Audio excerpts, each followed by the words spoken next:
Hello, my name is Alexi. I wanted to make a video um, about King Solomon lives, or actually, I would say first seven chapters of um, First Kings.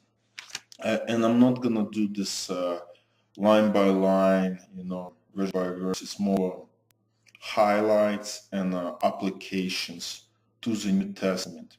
So gonna read a few lines and actually we'll stop to some degree. So first thing, so let's First Kings chapter 1 verse 1. Now King David was old and advanced in years, and although they covered him with clothes, he could not get warm. Therefore his servants said to him, "Let a young woman be thought for my lord the king, and let her wait on the king and be in his service. Let her lie in your arms, and that my king, my lord the king, may be warm." So they thought for a beautiful young woman throughout all the territory of Israel, and found Abishag the Shunammite. Just remember that name, because later on so she becomes like his personal warmer, I would say, and brought her to the king. The young woman was very beautiful, and she was of service to the king, attended him, but the king knew her not. It's pretty much knew her not. It's call this semantics for not having sex. Verse 5. Now Adonijah, the son of Hadith, exalted himself, saying, I will be king. And he prepared for himself chariots and horsemen and 50 men to run for him. His father had never at any time displeased him by asking, "What have you done thus and so?" He was also a very handsome man, and he was born next after Absalom. So notice this. It's quite interesting because so Adonijah, the son of Hagiath, it's interesting that his father um, didn't say nothing about it. And as far as I could tell, it's with some but interesting things. It's like some of the commentaries, like was looking at some of them, and they're just like being all infirm, but it's just like, I mean, to me, that's like the son of Hagiath. Hagiath, it was actually the father of Adonijah. So I don't know how people get like David being the king and stuff like that. I just don't see that. It's like it says clearly, son of Hagiath. So so it's Adonijah was David's fourth. So it's like, I mean, so it's not. I mean, like look at some commentaries. It's like, look, how is it Adonijah was evidently David's oldest son, now living, and one of whom his father was particularly fond. It's like, how you get, like, it says right there, son of Hagiath. I really don't get, like, how the commentaries get this interpretation. So, to me, honestly, it's, but the point is this. Today, in many churches, you have quite few Adonijahs who are confident in their preaching, yet they don't know what they're preaching, or they trying to exalt themselves to the position of an elder, pastor, or however you want to call it, church leader.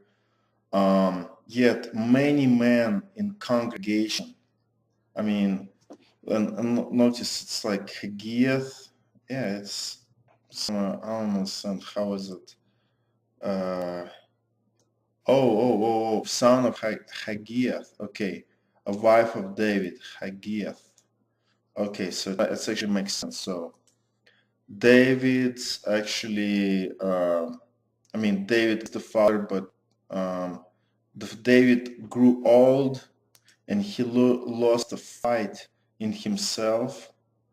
And it's interesting, like today there's so many Adonijahs and so many old Davids who know what's going on, like, and they don't say nothing, like, kind of like, oh, let it pass by. But problem is this is like, I kind of noticed something in the book of Revelation, that in one of the churches was some Jezebel. So you have Jezebel.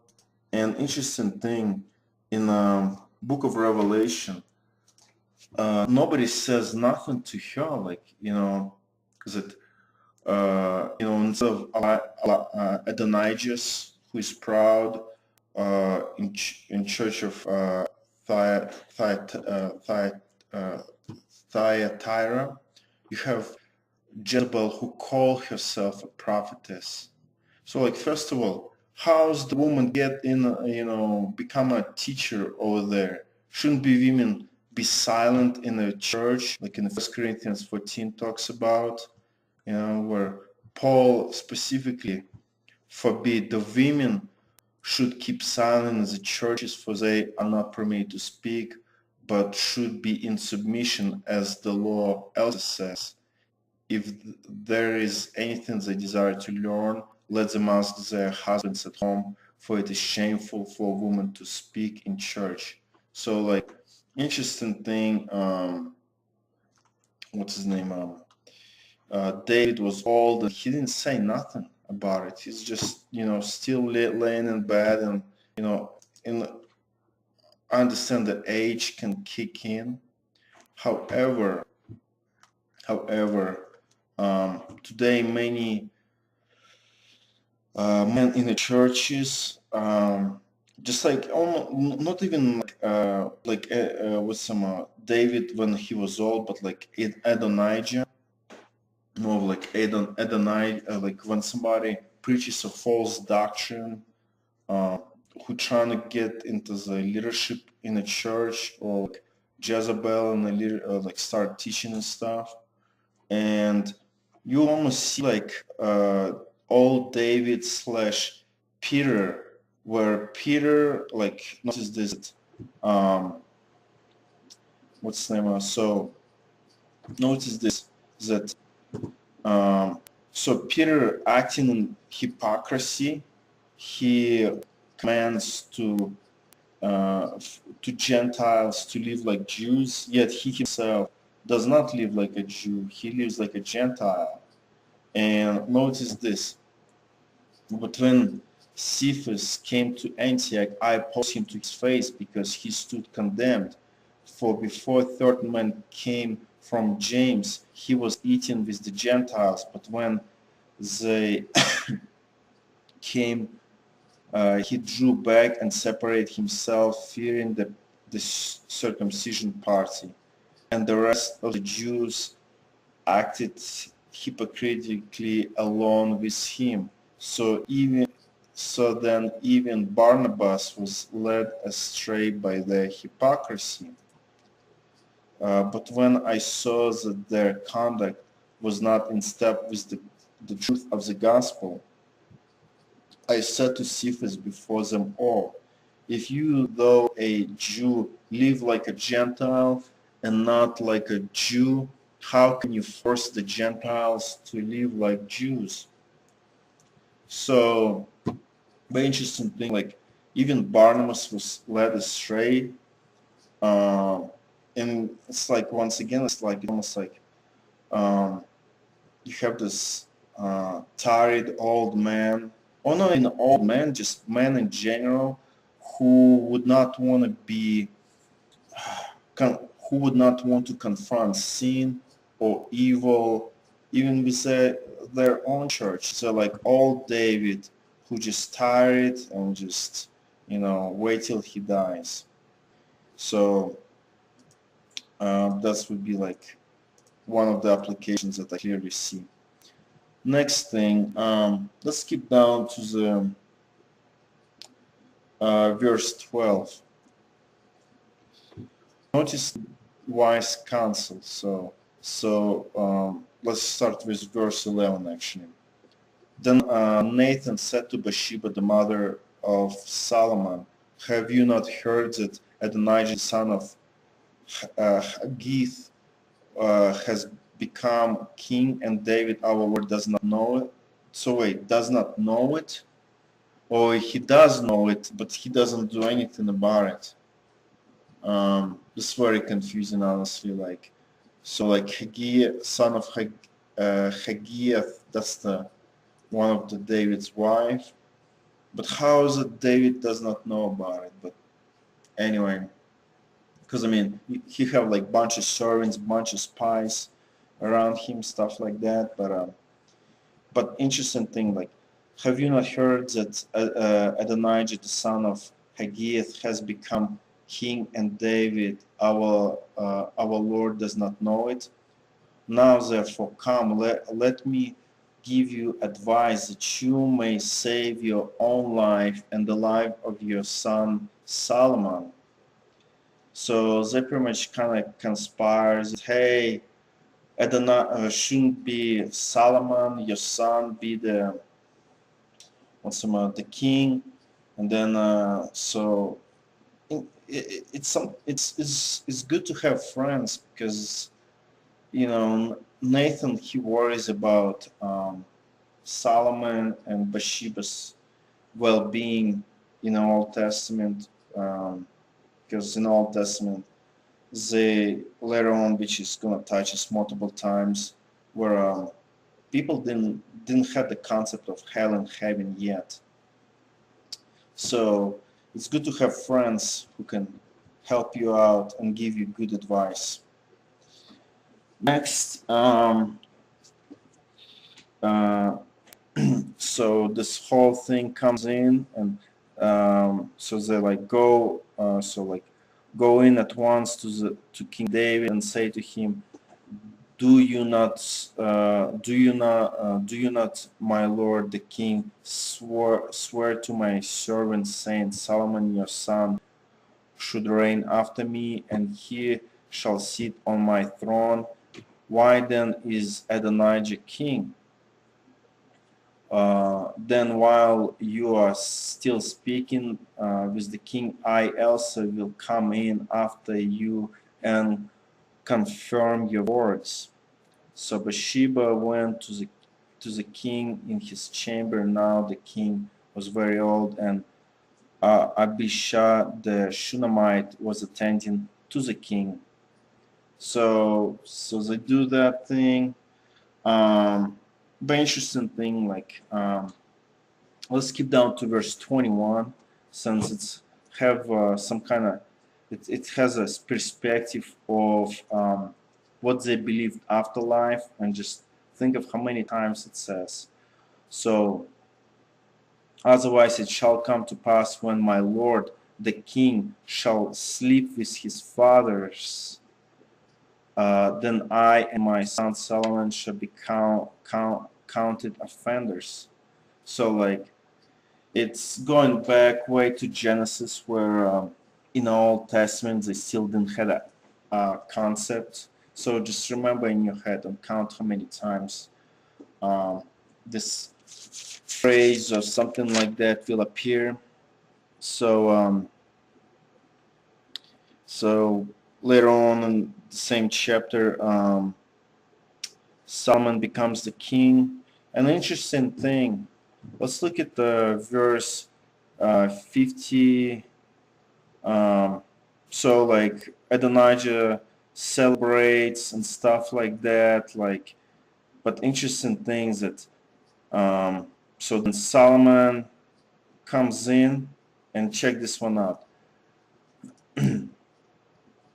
Um, then he was told, then it was told Solomon, behold, Elijah fears the king, for behold, he has laid hold of the horns of the altar, saying, let King Solomon swear to me first that he will not put his servant to death with the sword. And Solomon said, if he will show himself a worthy man, not one of his hairs shall fall to the earth. But if wickedness is found in him, he shall die. And notice this, it's like specifically the wickedness against Solomon, because everybody have sinned and fall short of the glory of God, which actually says later on in a book, and then also in the first, I think it's First and Second Samuel, that there's no man who does not sin.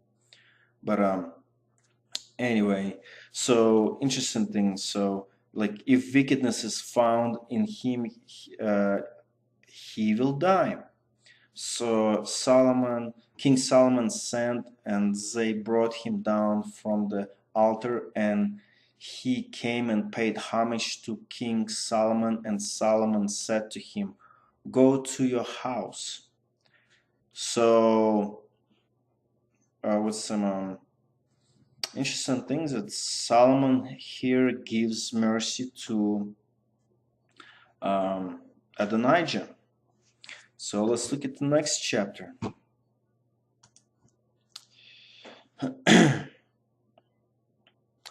Interesting thing. So once again, when David's time to die drew near, he commanded Solomon his son, saying, I'm about to go the way of all the earth. Be strong and show yourself a man.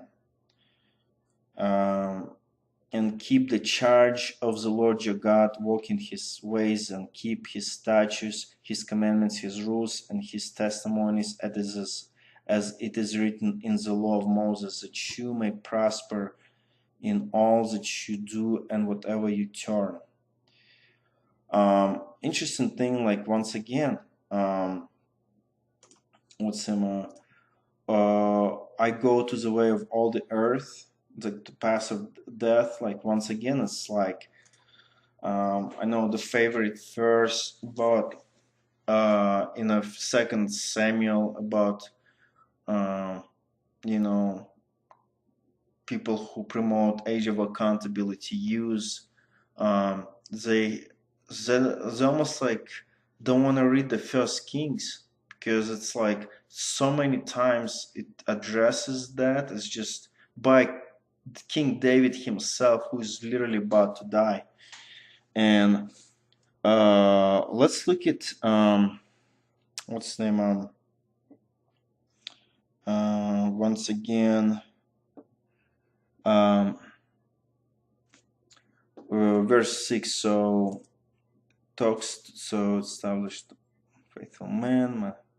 Okay, so moreover, you also know what Joab the son of Zeruiah did to me, how he dealt with the two commanders of the armies of Israel, Abner the son of Ner and Amasa the son of Jethel, whom he killed, avenging in time of peace for blood that has been shed in war, and putting the blood of war on the belt around his waist and on the sandals on his feet. Interesting thing. It's kind of like a reversal of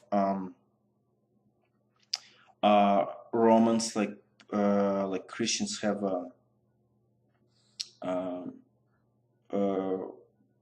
gospel, like proclaiming the gospel of peace, and blessed are the feet who brings that gospel. But here it's opposite. It's like the man is like so into trying to this job, so into trying to get as much power and get rid of all the commanders and stuff. And I'm just like, wow. But interesting thing is, like, once again, to show that, David did not believe that he would go to straight to heaven, but he went to Sheol, which is just place of the dead. Notice this. Do therefore according to thy wisdom, and let not his whore or gray hair or gray head to go down to the grave in peace. And once again, Sheol, the word is Sheol, underworld, grave. Well, once again, like they add like hell, but it's not. It's not hell. It's because if David, I mean, if it's hell, then David would go to hell because, and everybody else, just Old Testament saints went to hell, but it's a grave. So it's kind of like an addition to it, which I guess translators took what's the name, liberty to translate that way, but it should be the world of the dead, as if but it's just like, once again, just grave, not hell. And the next one is verse 10.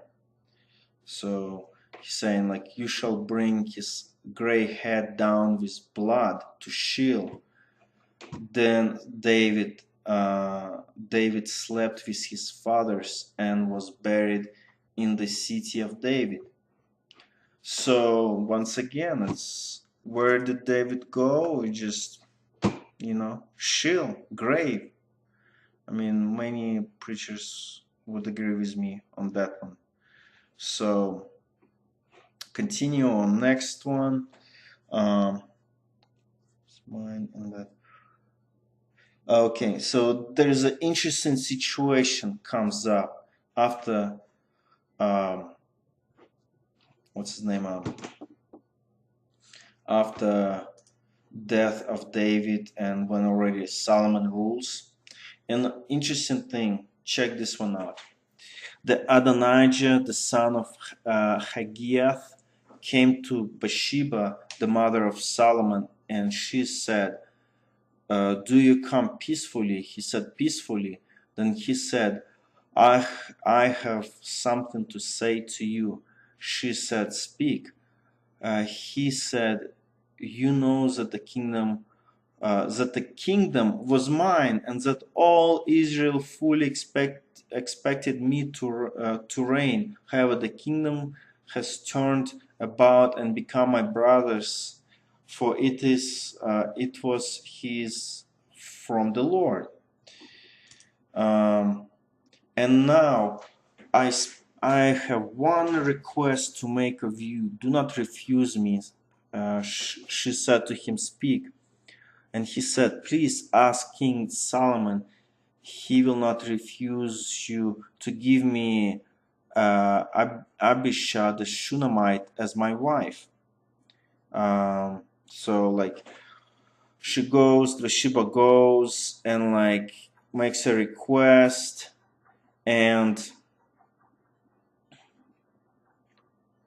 what's the name? So like Solomon said, answered his mother, and why do you ask Abishah the Shunammite for Adonijah? Ask for him the kingdom also, for he is my older brother, and on his side are Abiathar the priest and Job the son of Jeruiah. Then King Solomon swore by the Lord, saying, God, do so to me, and more also, if this word does not cost Adonijah his life. So what happened here is that King Solomon understands that, hey, if Adonijah gets Abishai the Shunammite, who was the last servant to King David, his father, as his wife, then he like, oh, he actually can do some kind of political revolt, and it would help him to to have the credibility. Oh, and also blessing. Like, think of this, like Bathsheba. She's the one who requested for this arranged marriage to happen, and so like Bathsheba would not even probably would not even understood that, hey, Adonijah trying to use her as a cover up and ability to retake the kingdom. So what happens is that so where is it? Verse 20. 3. So he swears, so his life now therefore as the Lord lives, who has established me and placed me on the throne of David my father, and who has made me a house as he promised, Adonijah shall be put to death today. So notice this, in a kingship rulership, it's not part of the law like, hey, in Deuteronomy it said this or that, but Solomon understood that, hey, Adonijah, by making Abishai the Shunammite his wife, he actually gains alliance and credibility, and I can say power. And so, a kingship ruler had to put him to death, because once first time he gave him, I guess, mercy. This time he have to kill him.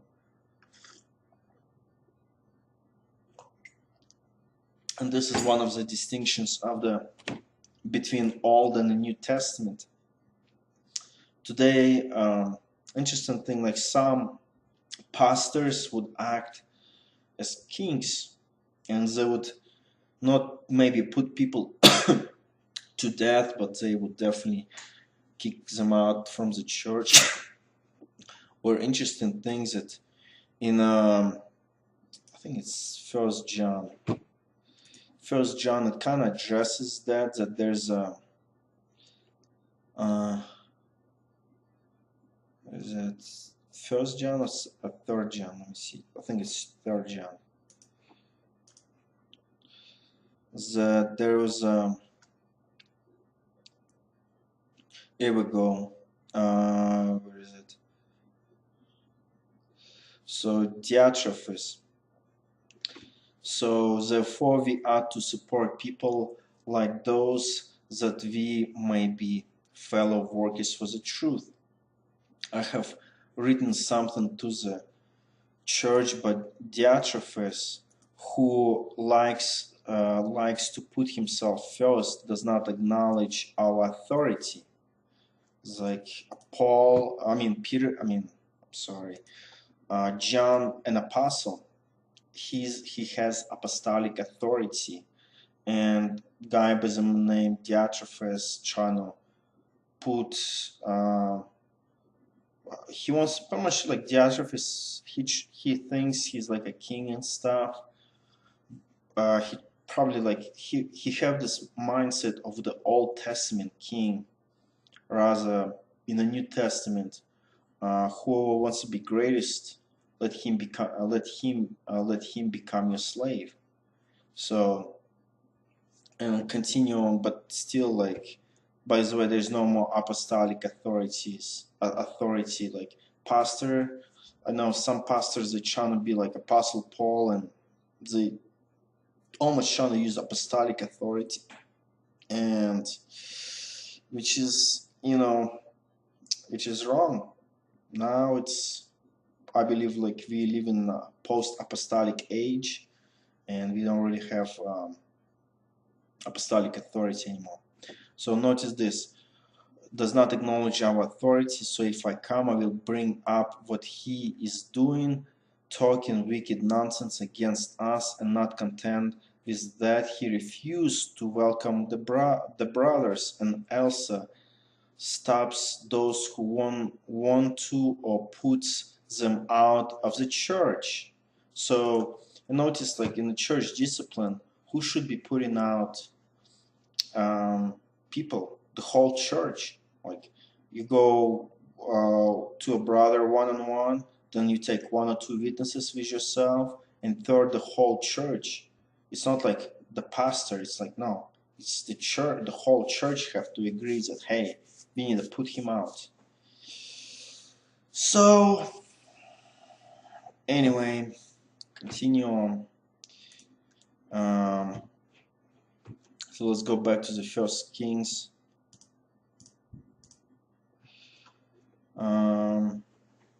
Let's keep down to the verse, actually chapter 3. Like I said, it's a highlight.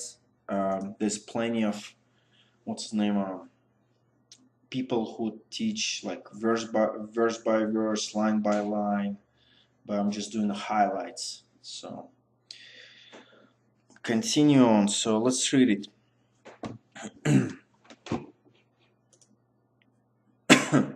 Solomon made a marriage alliance with Pharaoh, king of Egypt.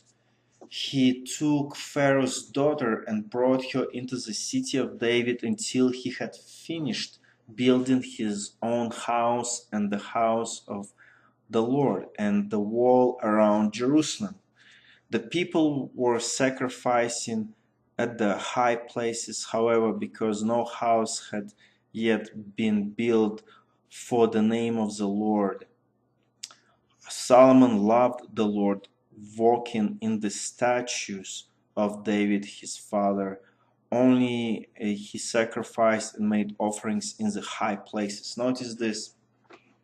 So Solomon decides to use some of the worldly wisdom, and like, you know what, that would be wise to marry daughter of Pharaoh. And in some cases in Christian life that I quite saw this one, like in the South, where some church members trying to marry to like a pastor's family and stuff because they're trying to get into power and make it into almost like a family business, so careful of those, and like careful of those type of desires, like, hey, I want to make a marriage alliance with a pastor just because, so I could get into ministry or that. Like I said, like in the South, I heard a couple of people doing that. So careful with that. And like I said, well, let me go back. And it's nothing wrong if you truly want to be compatible. Like you have the same faith, you have the same values, you have similar understanding of the scriptures. What does it say? This or that. But what's the name? Some people who try to just get in the ministry, even though they might not qualify. I'm talking, here we go. I would probably should distinguish that particular people who may not qualify to be an elder or deacon, especially a pastor, trying to be like, hey, when this pastor dies, am I able to take over that thing? It's like, that's a wrong attitude. But some people do that. They try to marry a daughter of a preacher, or pretty much like usually the daughter of a preacher. so they could become somebody in the church. Or people would be like, oh wow, this guy is so spiritual, he married the daughter of a pastor. It's like, who cares? It should not be matter, but in many places it does. So continue on. So verse 5. At Gideon, the Lord appeared to Solomon in a dream by night, and God said, ask what I shall give you. By the way, yeah, I mean, sometimes I believe, yeah,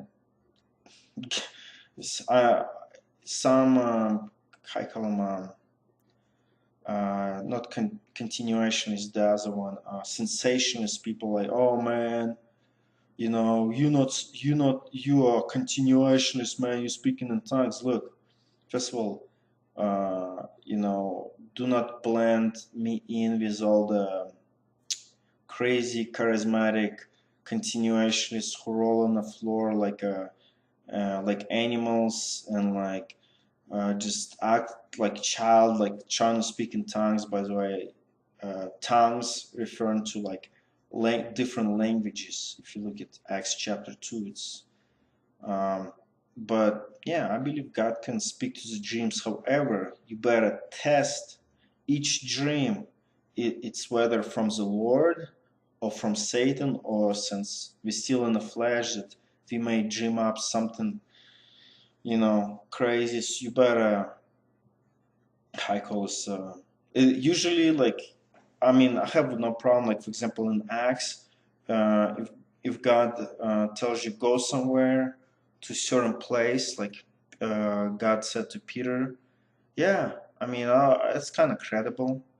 But when it's like given a new revelation or something that absolutely totally contradicts New Testament teachings, watch out. So, but continue on. And Solomon said, you have shown me shown great and steadfast love to your servant David, my father, because he walked before you in faithfulness, in righteousness, and uprightness of heart towards you. And you have kept for him this great and steadfast love, and have given him a son to sit on his throne this day. Now, O Lord my God, you have made your servant king in place of David my father. Although I am but a little child, I do not know how to go out or come in. An interesting thing, like, Solomon already, the last chapter, shown that he understands the tactics of Adonijah, how to retake the throne with crafty schemes. But he understands that all wisdom is from the Lord, that God can give you wisdom and God can make you pretty much being stupid. So you just always have to be like humble and remember that he can take away wisdom and you can be like a Nebuchadnezzar, start eating grass.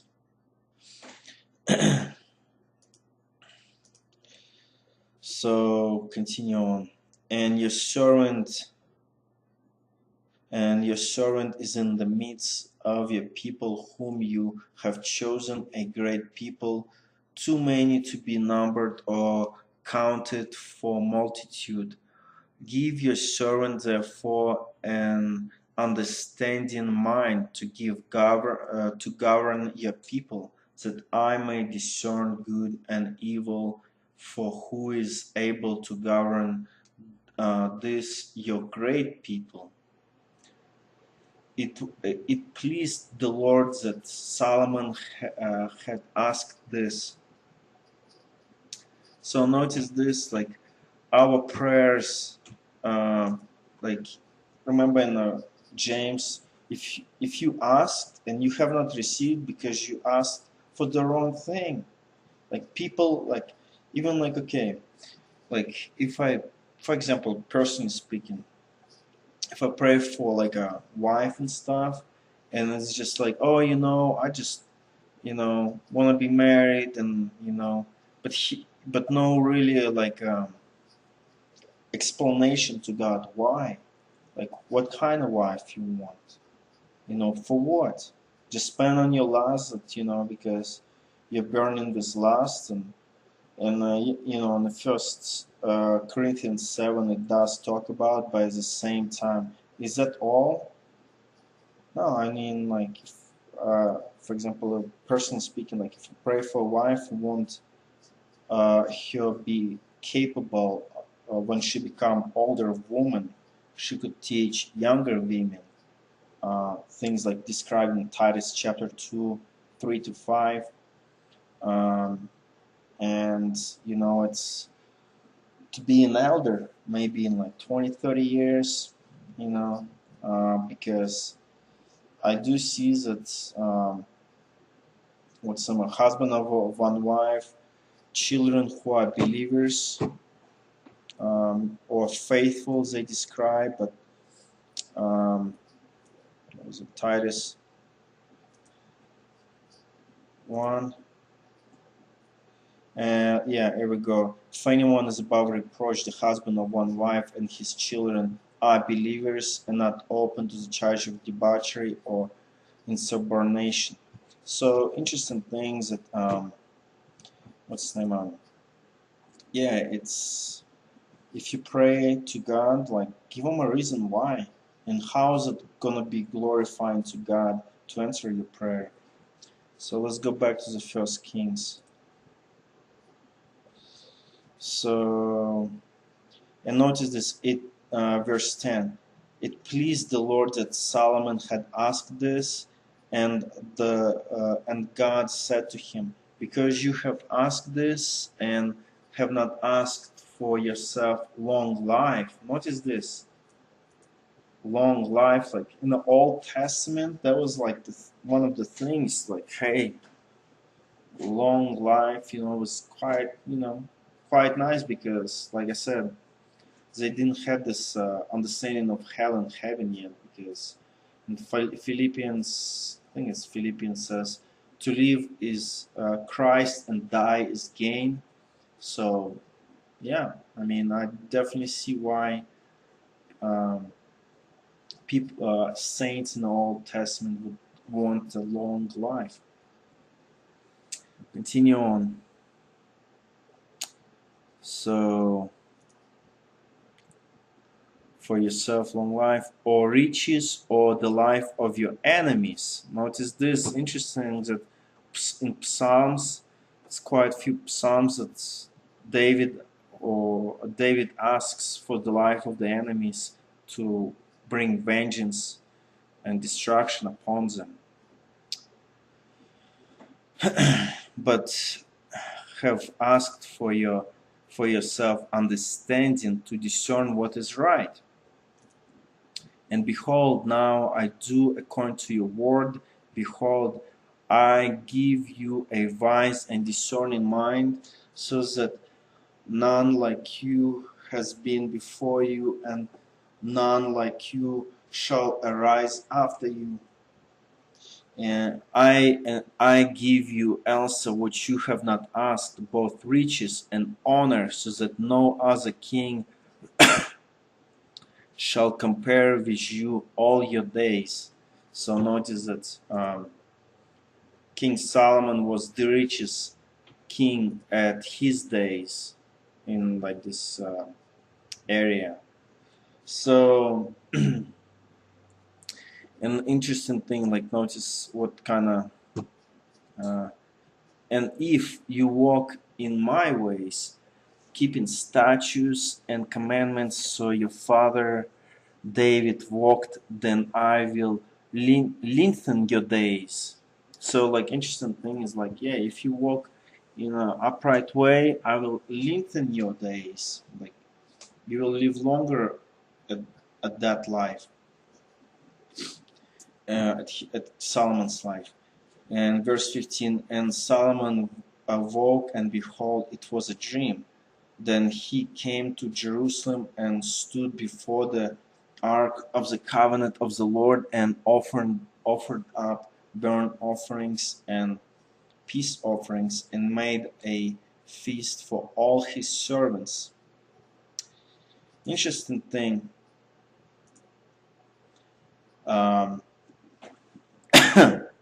Verse 16. So 1 Kings chapter 3 verse 16. Then 2 prostitutes came to the king and stood before him. And let's look at the Greek. An interesting thing, it says women or 2 adulterers, like adulterers, or just 2 women in general. Why does it have to be prostitutes, I wonder? Because, oh, no, actually what? 2 women that were harlots. Harlot, whoring. So, it's interesting that in the Old Testament, thou shalt not commit adultery. Prostitution or was not one of it. Like, it's literally was lawful for a woman to make a living as being a prostitute. But in the New Testament, all sexual immorality is condemned. For example, in the Old Testament, you can divorce your wife and you can remarry. In a new covenant, Christ says in Matthew chapter 5, and I mean, there's so many other texts about divorce and remarriage, but one of them is interesting thing is that it was also said, whoever divorces his wife, let him give her a certificate of divorce. But I say to you that everyone who divorces his wife, except on the ground of sexual immorality, makes her commit adultery, and whoever marries a divorced woman commits adultery. So, going back to the First Kings, it's interesting that in the Old Testament, prostitution was not against the law of Moses. There was a cult prostitutes, and there was just a prostitutes. Cult prostitutes would be prostituting to make money for like different other deities in the Old Testament, which were forbidden by the law of Moses. But in the New Testament, if you're a single woman, and let's be honest, the industrial age where women able to work in beginning of 19th century, I think it's 19th century, then came about it. If you were a single woman and your father died and your brothers died, somebody had to take care of you, and if a woman didn't have a husband, then she would have to support herself by becoming a prostitute. So, which is way different. So let's read what happened with those 2 prostitutes. The one woman said, "Oh my Lord, this woman and I live in the same house. I gave birth to a child while she was in the house. Then on the 3rd day after I gave birth, this woman also gave birth, and we were alone. There was no one else with us in the house. Only we 2 were in the house. And this woman's son died in the night, because she lay on him. And she arose in midnight and took my son from beside me, while your servant slept, and laid him in her breast, and laid her dead son at my breast." When I arose in the morning to nurse my child, behold, he was dead. But when I looked at him closely in the morning, behold, he was not the child that I had born. But the other woman said, no, the living child is mine, and the dead child is yours. The first said, no, the dead child is yours, and the living child is mine. Thus they spoke before the king. Then the king, okay. But interesting thing, something I kind of notice is that, notice this. Then on the third day after I gave birth, couldn't be like, I mean, how I read Old Testament scriptures, I think of Old Testament scriptures of different type of shadows in a new covenant, New Testament. And, it's interesting that perhaps it's about, a child was alive on the third day. It's to some degree, it's kind of like a shadow of Christ rising again from the dead. So, I mean, it's just my, I call this thing, and it's just like, haven't looked at this different commentaries, but I just wonder if, let's see, if anybody else kind of like sees that. No.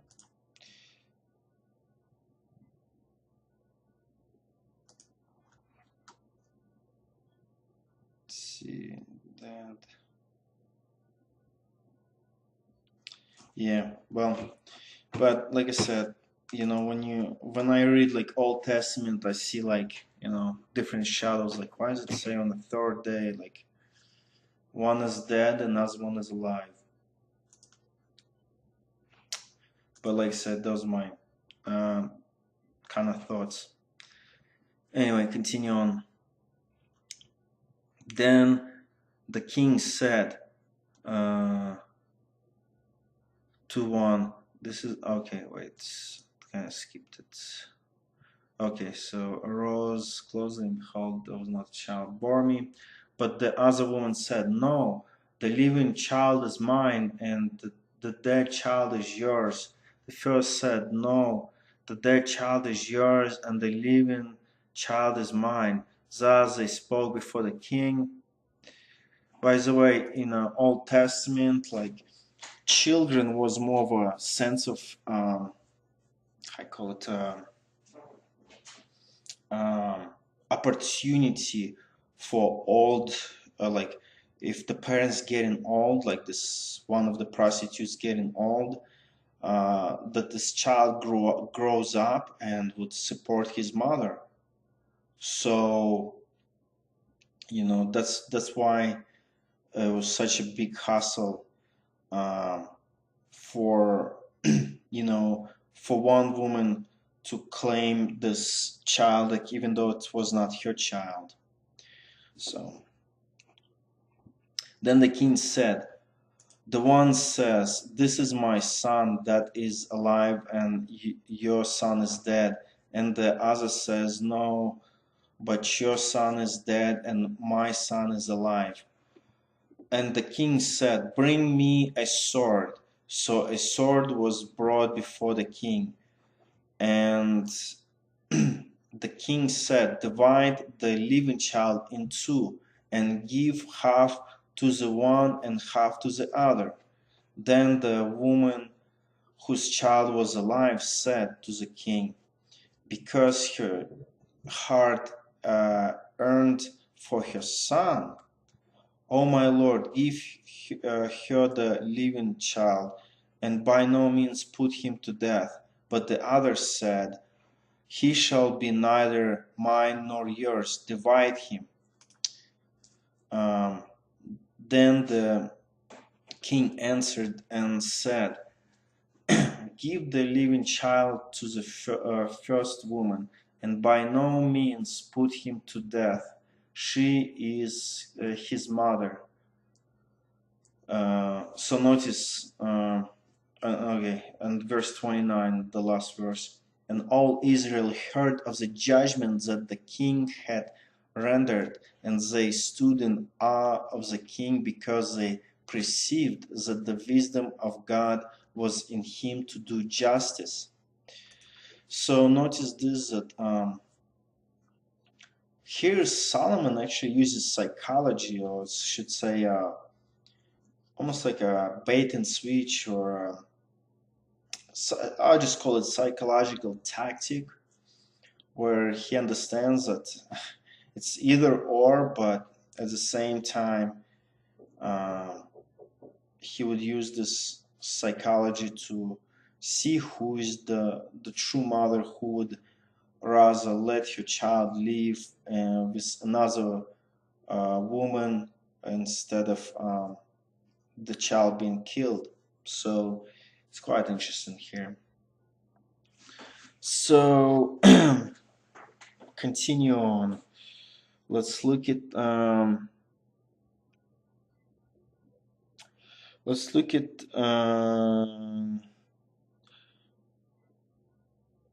verse 6 in chapter 4.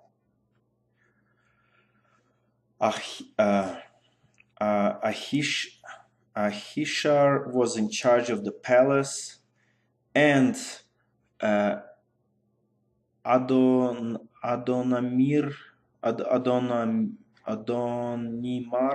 the son of Abda, was in charge of forced labor. An interesting thing is that it's translated as a tribute, but in reality it's actually, in Hebrew, it's masmis, property burden, as causing to faint, that is a tax in the form of forced labor, discomfort, Levi, taskmaster, tribute. And kind of mentioned quite a few taskmasters in Exodus, gang or body of forced laborers. So it's interesting that translators in King James, this tribute is like, what is that tribute? It's forced labor. It's pretty much slavery for X amount. Well, for X amount, it's actually technically just, what's the name? Each man had to provide for 1 month in a year, but still, in the Old Testament, king could have do anything that he wanted to. So, where in the New Testament, once again, if you want to be great in Christ's kingdom, you want to become someone's slave, become someone's servant. So, where in Old Testament, still like normal kingdom, where the king rules over and takes pretty much slaves into doing what he wants to be done. Interesting thing, like mentions Megiddo, or a place of crowds, an ancient city of Canaan assigned to Messih, and located on the southern rim of the plain of Esdrinon, 6 miles. It's like 10 kilometers from Mount Carmel, and 11 miles, 18 kilometers from Nazareth. So interesting. It's quite, a few times it's mentioned, Megiddo. In the New Testament, they'll translate as a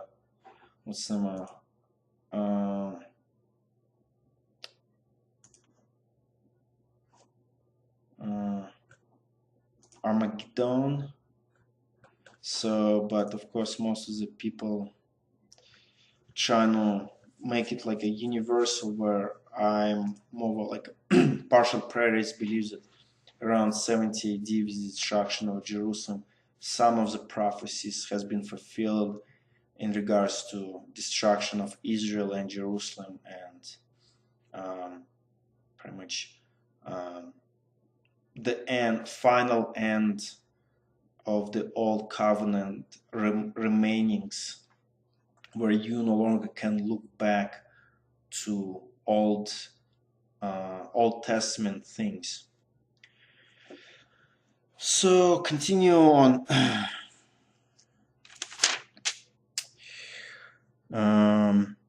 Let's go to verse 29.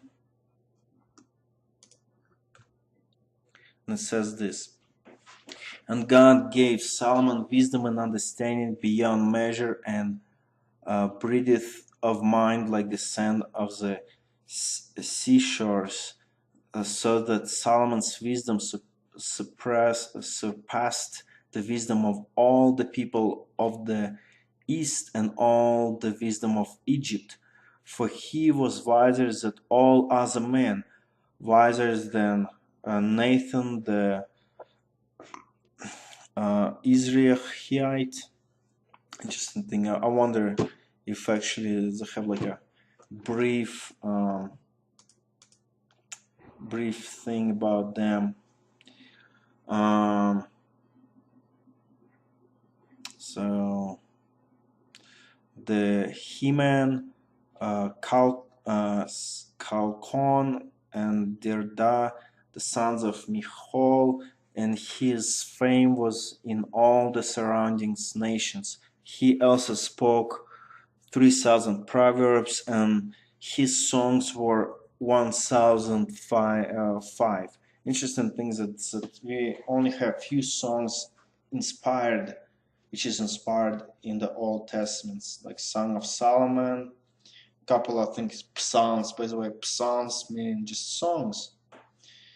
But yeah, so we have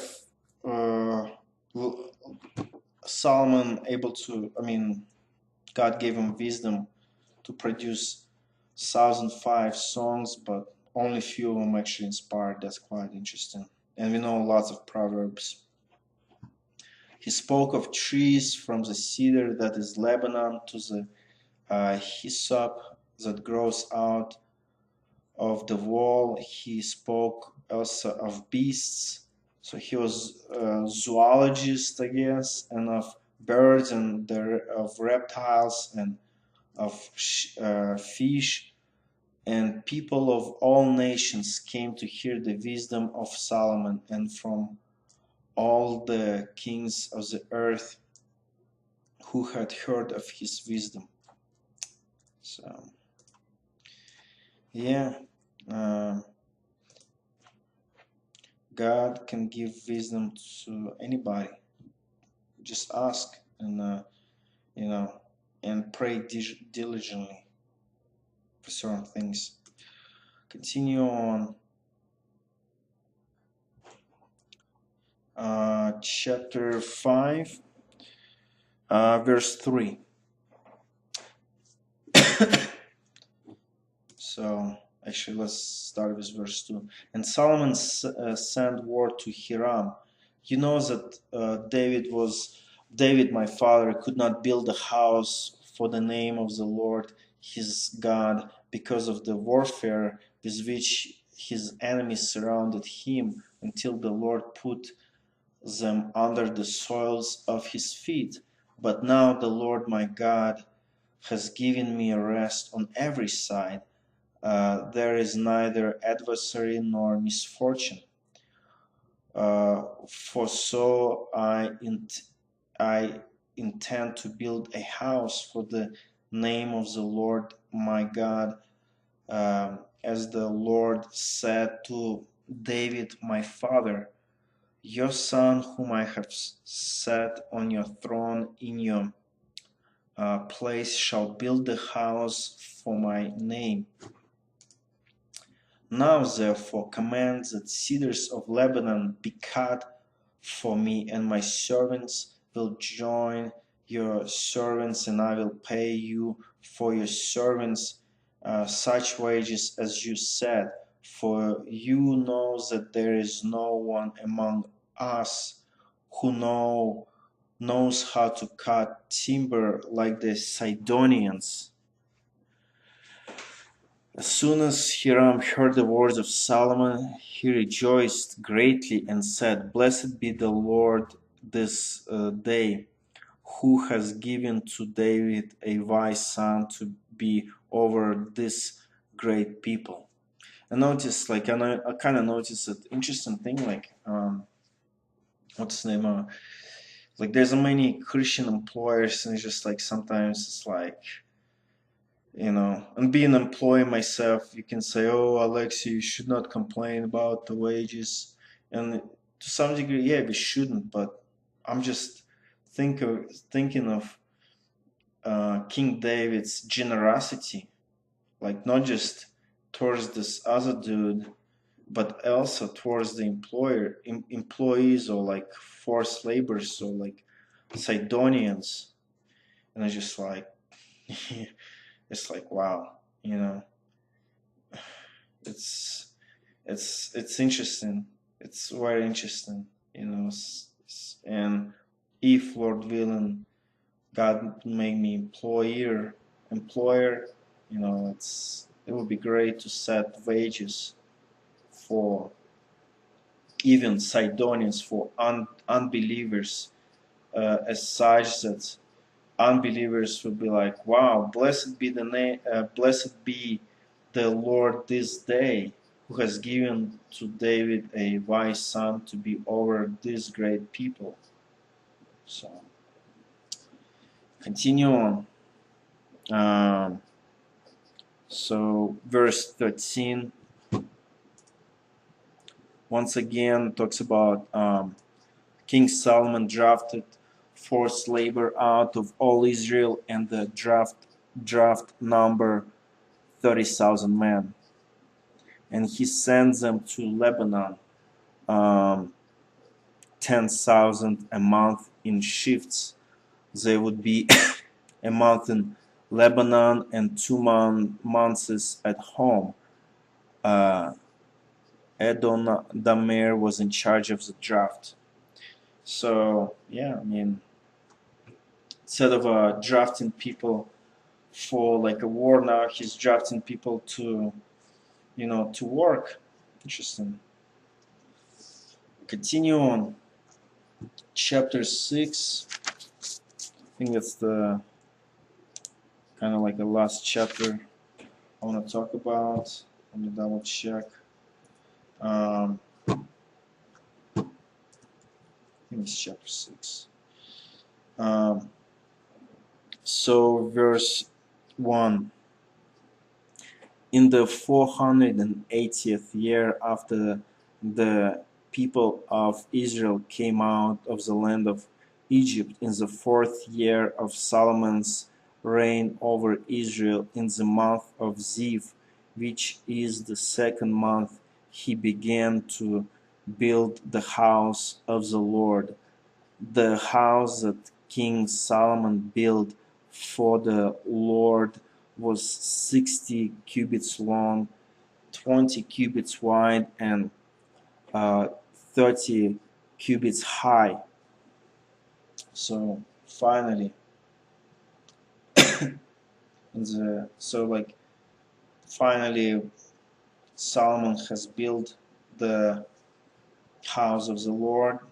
An interesting thing, it describes to like so many details throughout the chapter. Where is it? Chapter 7. But so it describes it, but many Christians sometimes like before I was like, you know what, I just skip over it, like, because it's just like, what kind of thing it had, this and that. But then I realized in a New Covenant, New Testament, guess who who is like all the precious diamonds, precious stones are, is the Christians. Is the Christians. Like now, what's the where is it? Where is it? Trying to think of stones.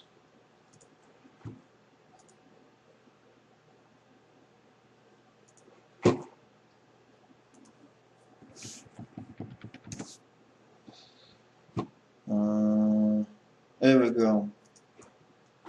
Yes, 2 Peter chapter 2 verse 5. So notice this. As you come to him, so if the person came to Christ, a living stone rejected by man, built in the sight of God, chosen and precious, you yourselves, like living stones, are being built up as a spiritual house, to be a holy priest, to offer spiritual sacrifices acceptable to God through Jesus Christ. So like when you read in the Old Testament all the passages about how like tabernacle in the Old Testament is built, what this consists of, think of like if you in Christ, is it you are this you are the spiritual temple that God is building within you by the Holy Spirit, and you are that precious stone. And some stones are more shiny than others. Like look at Book of Revelation. In one church, even though they was in poverty, yet they were spiritually rich. Church is that? There we go. Smyrna, I know your tribulation and your poverty, but you are rich. So like they were physically impoverished, but yet they were spiritually rich. Yet in a church of Laodicea, notice this, that for you say, I am rich, I have prospered, and I need nothing, not realizing that you are wretched, pitiable, poor, blind, and naked. So, what's the name? You have one group of diamonds shining better than others. So, and of course, it's everything is given by God, and spiritual poverty or spiritual prosperity and physical prosperity and spiritual poverty. And sometimes usually it's other way around. Let's be honest. It's easier for a camel to enter through the eye of the needle than for a rich man to enter the kingdom of God.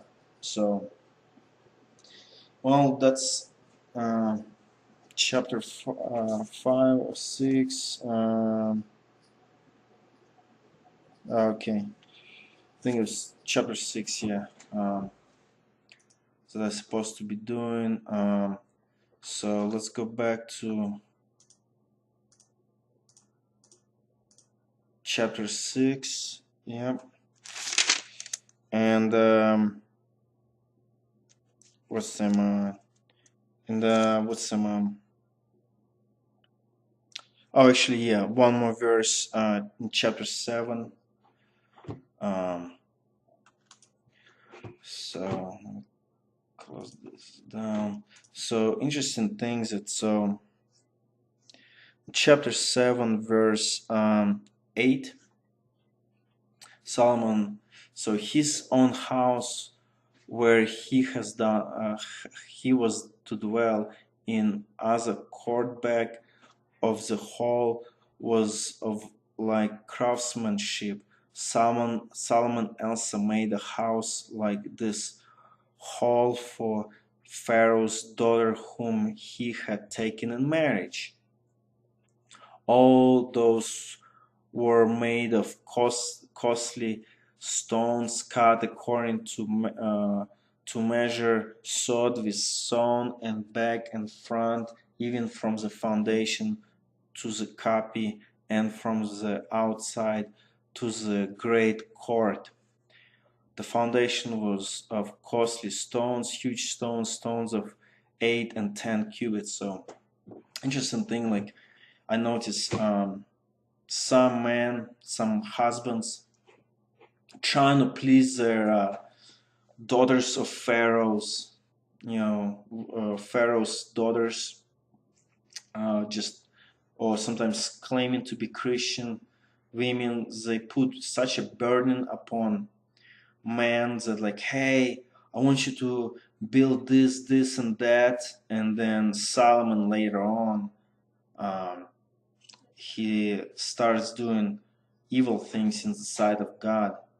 So sometimes, like, all those buildings, like remodeling of a house, and where I can see is that really, like, uh, at least what I can tell is that, like, when Solomon married Pharaoh's daughter, whom he took in marriage, it's almost like he had like a pressure, like, I gotta build, I have to make it magnificent. And some Christian men also been burdened by even like so-called Christian wives. So sometimes, sometimes wives want, have a bunch of other great things like the neighbors and stuff, and put a burden upon husbands, where husbands have to like build a new house, and he would have to spend a ton of money and ton of time, where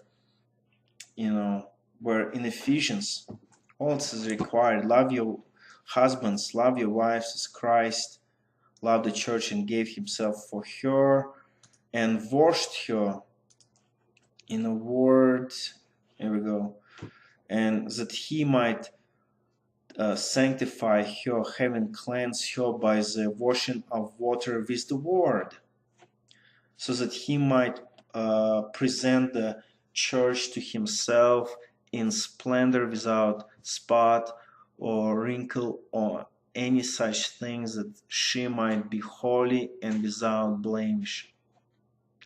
So interesting that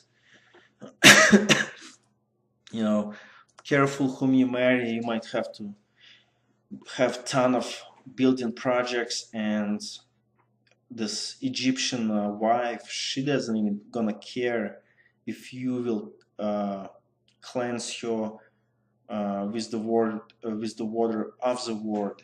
So careful whom you marry. And if you're a wife of a Christian husband, that's your husband may go crazy like Solomon and start building stuff, trying to please you, yet neglect to wash you with the word of God. So that's it. I hope it's been a blessing. That's chapter 7. So that's it. Bye bye.